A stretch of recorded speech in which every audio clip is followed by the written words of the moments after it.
Minister, you have the floor. Honorable Mr. High Representative, dear Mr. Borrell, thank you very much for the warm hospitality shown to me and my delegation during this visit.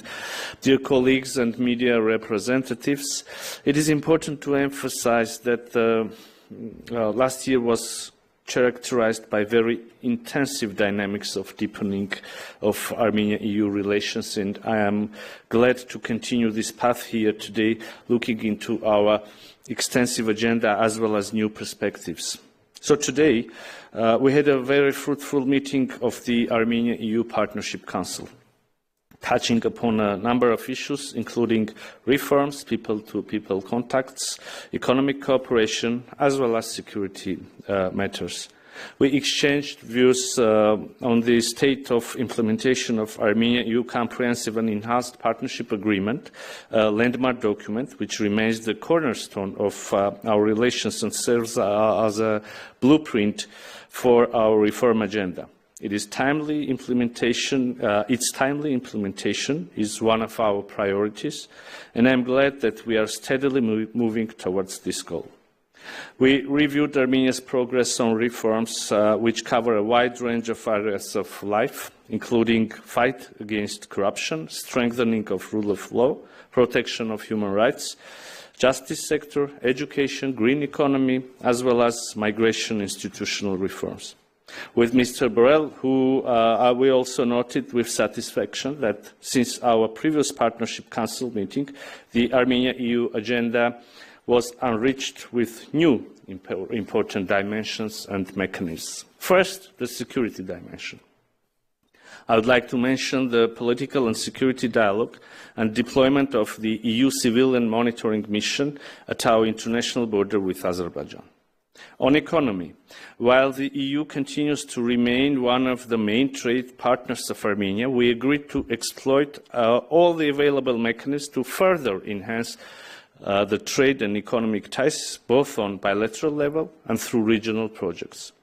In this regard, the importance of Armenia's participation in the project of the Black Sea submarine cable, as well as the effective implementation of economic and investment plan, was stressed. On mobility issues, I would like to stress that Armenia believes that all the necessary requirements have been met, and it is time to launch the Armenia-EU visa liberalization dialogue. It is a choice to be made to bring our peoples closer and provide them with tangible outcomes of our cooperation. Dear attendees, today's in-depth discussion allowed us to assess what we have already done together and to explore new avenues for enriching our partnership and identifying new partnership priorities. Dear colleagues, today we had an opportunity to exchange views on the current security situation in the South Caucasus and beyond.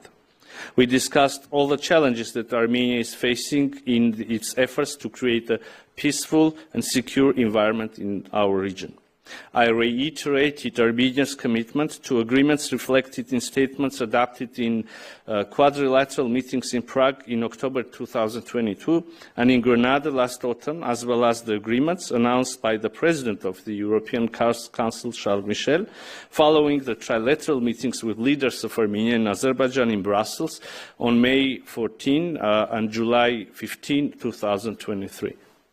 We remain convinced that Armenia and Azerbaijan should reaffirm that they recognize each other's territorial integrity based on the 1991 Alma-Ata Declaration and the most recent maps elaborated by competent and authorized bodies of the Soviet Union should become the basis for the delimitation of the borders between the two countries. This means that in the process of delimitation between Armenia and Azerbaijan, no new border has to be created, but the borders confirmed by the Alma-Ata Declaration and later reaffirmed by the parties should be reproduced on the ground. I also underlined the fundamental agreed principle according to which unblocking of regional communications shall take place under the sovereignty and jurisdiction of the countries, as well as based on the principles of reciprocity and equality. In this context, With High Representative Borrell, we exchanged views on the initiative of the government of Armenia, Crossroads of Peace, and its implementation as part of the peace agenda and real opportunity to increase the interconnectivity in our region. We expect that Azerbaijan will constructively return to the negotiating table and adhere to the mentioned agreements. Armenia has such political will. Dear attendees, today we also discussed the efforts aimed at ensuring the needs and rights of more than 100,000 Armenians forcibly displaced from Nagorno-Karabakh as a result of the ethnic cleansing by Azerbaijan. We appreciate the EU's engagement and support in this direction. The humanitarian issues, including release and repatriation of Armenian detainees, solving the issue of missing persons and preservation of the Armenian cultural heritage under the control of Azerbaijan, were also on our agenda.